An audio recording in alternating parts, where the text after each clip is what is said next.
Today, we are going to discuss an extremely important topic. We're going to talk about how we can COVID-proof our therapy. We want to know how can we ensure that we can continue to make gains with the expectation that we're going to have much lower attendance and much less time to work with because COVID is simply not going anywhere.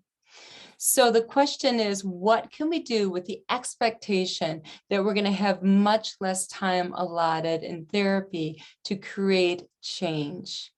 Now, this is a very important question because we know that right now at the preschool level, neuroplasticity is at an optimal level in which we can create lifelong change and literally rewire the brain. Now, what we are not going to have at our disposal is the gift of time. We're going to have a very limited resource in the sense of time. So the question is, what can we do with that limited resource to ensure that we're creating optimal change in the brain? Well, what we know from the latest body research and the latest brain research is that the body and the brain are very similar in how they respond to intervention. So for instance, we know that both the brain and the body respond very similarly in that they flourish if they have a good diet, if they have good sleep, if they have good stress, if they have good educationally rich and challenging new experiences. These are optimal conditions for both the brain and the body to develop. So when we look at what can we use, how can we use our time more effectively to change the brain in the same way that we change the body? So suppose that you hire a personal trainer. And the personal trainer is a very good personal trainer. They're about $500 an hour, and you have very limited time. And you tell that personal trainer, I can only see you for 2 20-minute sessions a week. Now, can that personal trainer create change? Yes. How can that personal trainer create change? First, the personal trainer is going to have to use that time very efficiently. So that means the personal trainer cannot work on small muscle groups one at a time in an isolated manner. So the personal trainer is not going to say, okay, let's work on some wrist curls, move those wrists. Okay, we only have 20 minutes to work with. So instead of working on wrist curls, the personal trainer is going to say, let's do burpees, in which we're engaging every muscle group in the body. And we're not only building strength, but we're also building endurance. So what they're going to look at is, how can I tax every muscle group? And how can I improve both your strength and your endurance in one movement, because they only have 20 minutes to work with? So we're going to keep this in mind. Are they going to give you very, very light weights? Are they going to say, here's a 1-pound dumbbell, and why don't you do a few hundred reps? No, we don't have time for that. They're going to give you heavier weights that actually challenge you, because challenge creates change. So we know that these principles really work, and there's a plethora of research to show that by using total body movements that tax multiple systems at once, you're going to take and have more change in the body in less time. We also know that by increasing the weight, you can have greater change in less time. So how do we take these principles in our work in therapy? What we can do are two things. One, we can have more complex treatment targets. So the greater the challenge, the greater the change. If you're going to work on the simplest treatment target, the next in line, okay, the child has problem, the child just learned F, now let's work on V. That's like doing wrist curls. We're just going to work on the next one sound, and that's only going to improve one sound. That's not how we're going to spend our time. We don't have that time to waste. You don't have a lot of time. And if you want to see change, you need to challenge the child. So what we're going to do instead is we're going to work on the most complex treatment target possible with all of your support, with all of your cueing. When I say all of your cueing, I'm talking, I want to see the visual cueing, temporal, using your body in space and large motions. I want to see the auditor cueing in which you're speaking in unison with each other. We also want to see the tactile cueing in which the child might have to touch their lips to know if the lips are together or not because of poor proprioception. We are going to starting place, day one, with the most challenging target that the child can produce when we empty our toolbox out and we give the child every tool we have. This is the scaffolding. If you've ever looked at a skyscraper, you will see it. It's all scaffolded. All you see are these metal frames that have yet to be removed to make that skyscraper as tall as possible. You go as high as possible. And it is so heavily scaffolded. It's all scaffolds. That's the starting point. So is it too hard? Is there something that's too hard? Yeah. If the child can't produce it, when you empty out your toolbox and give them everything, we don't want to do that. So if the child is saying W for R, we don't want to work on the R then, because practice makes perfect, but practice also makes imperfect. We don't want that. But what we do want is we want to take the child as high as the child can go, giving 100% of what we have available in our toolbox. And form does matter because practice makes imperfect. We don't want to habituate an error. So we want to go for those 3-element consonant clusters if you're working in speech sound disorders. We want to go if you're working at language and narratives in which you're sequencing multiple ideas together using those temporal terms, first, then, next, lastly. We want to use those and tell stories. We're giving a maximum level cueing in doing so. We are holding the child. We are together. We are giving 100% to take that child to the highest level possible on day one. If we're talking about vocabulary, we want to use those big academic words, those tier 2 words, and it will give us a lot of coverage across academic subject matters, such as first, then, next, lastly, that help sequence ideas and describe ideas. We want to go for the gold, and we're going to do it together. So we're going to go as high as possible, and we're going to give them every cue available simultaneously. And then ensure success at an 80% accuracy level. So if we're below that 80% accuracy level, that's not good.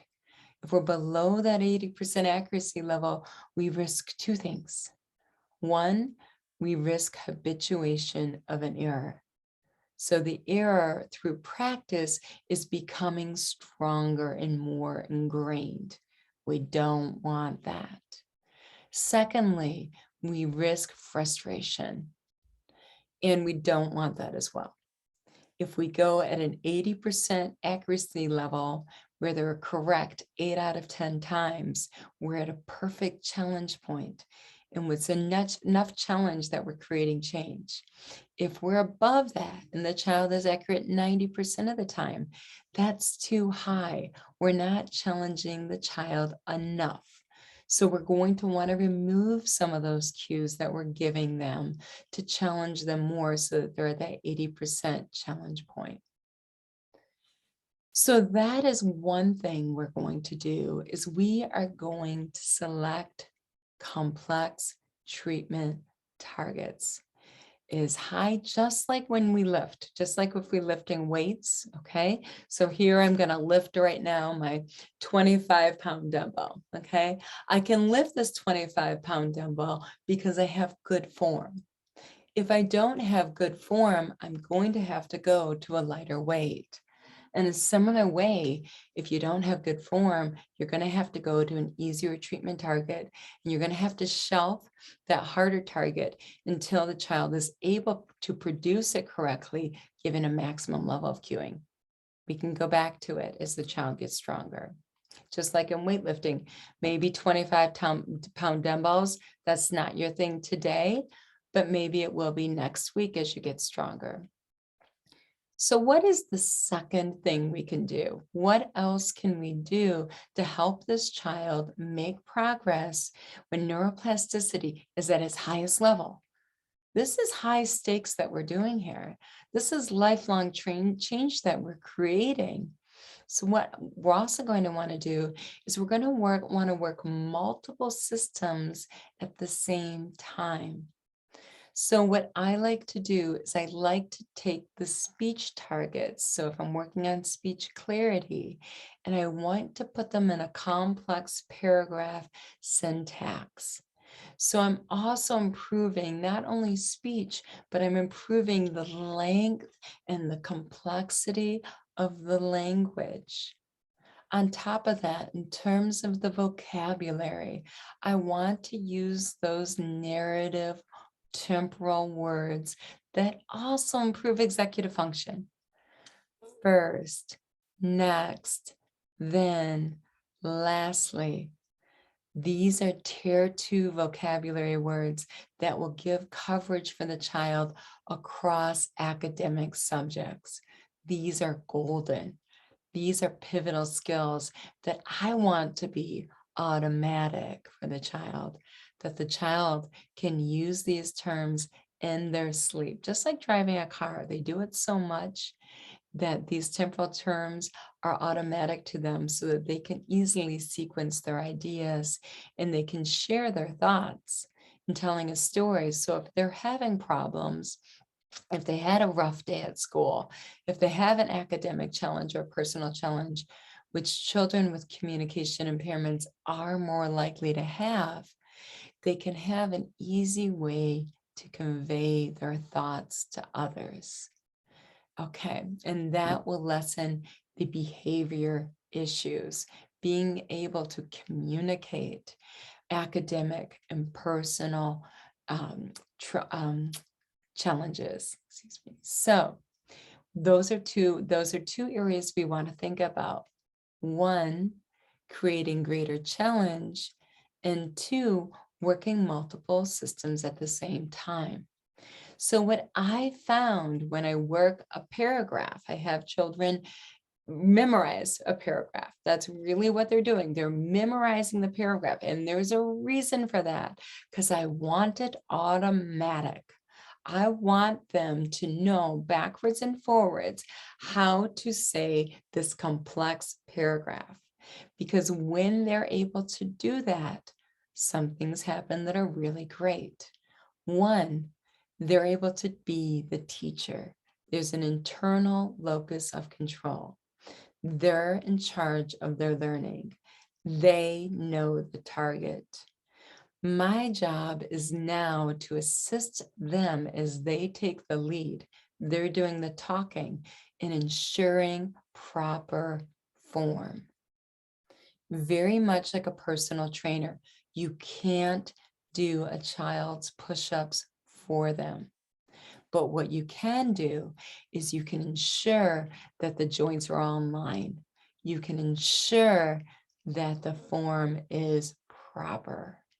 So you can stop them, go, angry dog teeth, and do a call out as a reminder when they get to that word scrape, so that they have that nice form.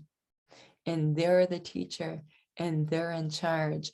And nothing is more encouraging for them than to say, oh my goodness, you're the teacher now. I didn't even say anything. I'm the student. I'm learning from you.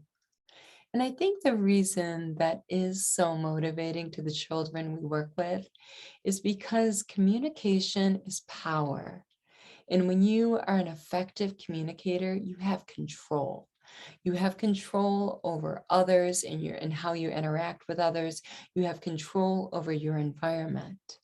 And when you don't have the ability to communicate, you naturally lack control in your interactions with others and in your interaction with the environment around you. When the child knows the paragraph, when the child's in charge of the target, the child is the teacher and the child is control. And nothing is more motivating than that for a child with a communication impairment. And the reason for that is because they've been deprived of control. Now, that is my opinion, but that's what I found in approximately 20 years of working as a speech language pathologist with children with communication impairments. Control is extremely important because control is so deprived of someone with a communication impairment. So when you give them that paragraph and they own that paragraph and that paragraph is theirs, they're in control. And as I mentioned before, we are efficiently working multiple systems. We're efficiently working the speech clarity and having 3-element clusters. We're efficiently working the language and having them say a complex narrative. We're efficiently working the vocabulary and teaching them the golden tier 2 words that will give them great coverage throughout life. We're also improving their attention. I think that this, especially when you're working with children with complex communication needs, is of pivotal importance.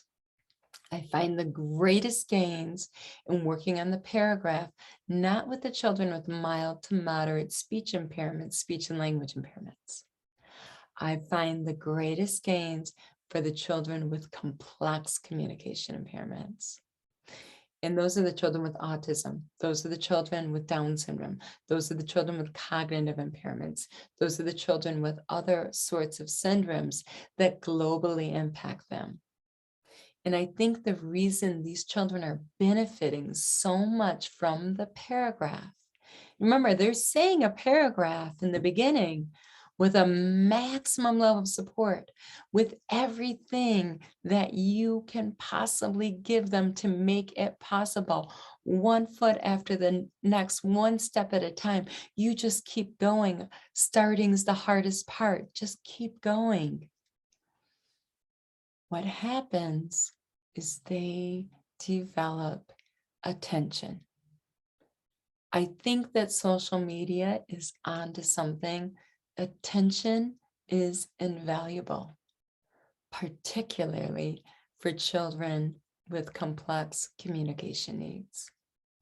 So the children with the complex communication needs, what you're going to see with them is that when they develop attention, which is a foundational skill for which all learning is going to develop, you need attention.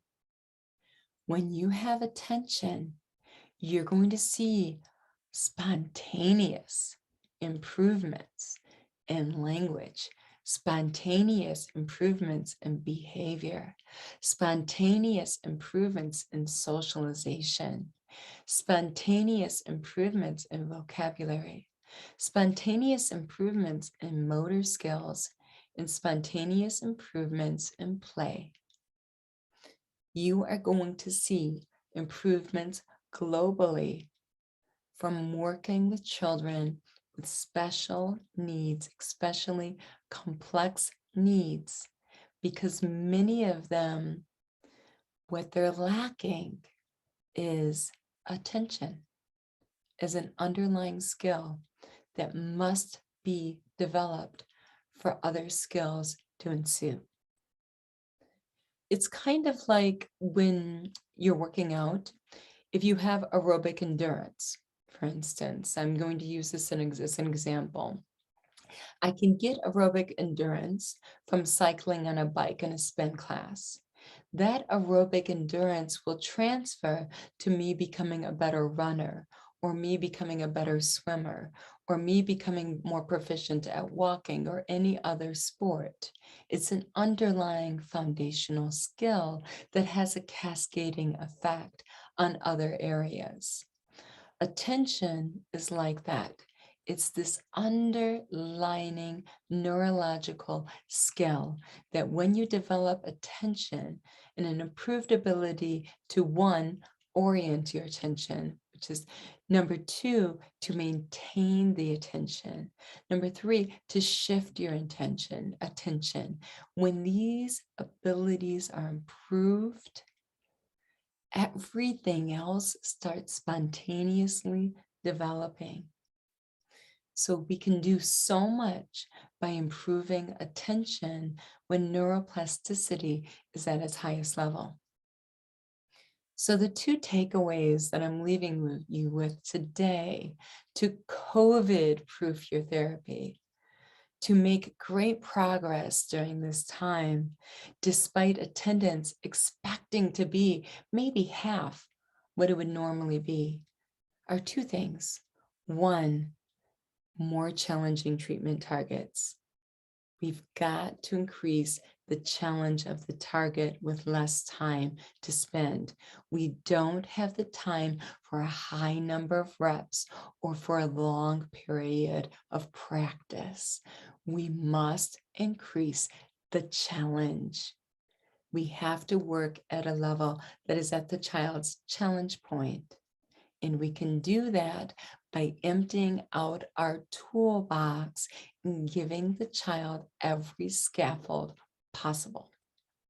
Number two, the second takeaway from this session is that we have to think about how we can tax multiple systems at once. What I like to do and what has been highly effective, you can check my research out on ResearchGate. Check it out. It's great. I do very stringently designed experimental research. And what I find is that you can tax speech, language, vocabulary, and attention through using a paragraph. It's kind of like the burpee. Work every muscle group, work the strength, work the endurance as well. And what's going to happen as a result of that is you're going to get greater gains in less time because you're working multiple systems simultaneously.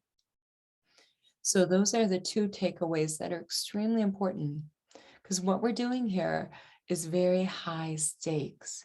What you're doing today is going to affect almost the next 100 years of this child's life. It's very important that we make optimal gains today when neuroplasticity is at its highest level.